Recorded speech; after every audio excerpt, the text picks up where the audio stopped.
Hi guys, welcome back to Marcos World channel. So I am Marcos World. If you are new in my channel, please click the subscribe button and click the notification bell so that you will be notified in every tutorial that I upload. This morning, I told my crew to clean one of the suction strainer of the cooling pump of the main engine.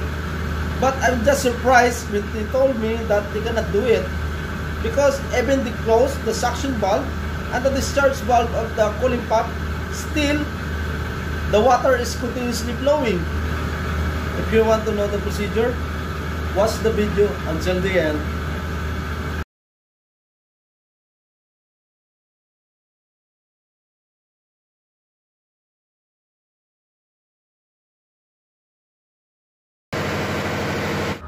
As you can see, the suction valve handle are already damaged, so I use only the pipe rinse.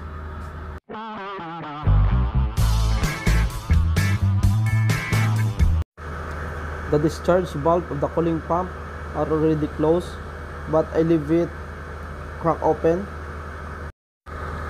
Loosen all the wing nut of the suction basket. So as you can see, the water now continuously flowing from the basket. So I told electrician to start the pump. Now the pump is running.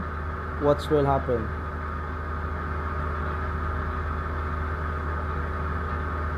So as you observe, the water already stopped because the pump are continuously running.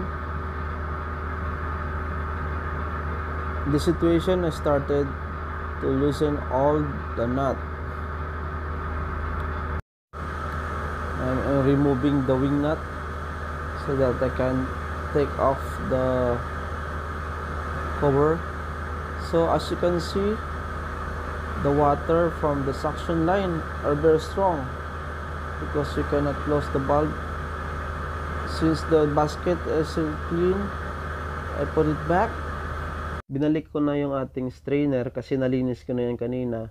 Kaso lang gusto ko lang ipakita sa inyo kung ano yung diskarte na ginawa ko, kaya binuksan ko ulit.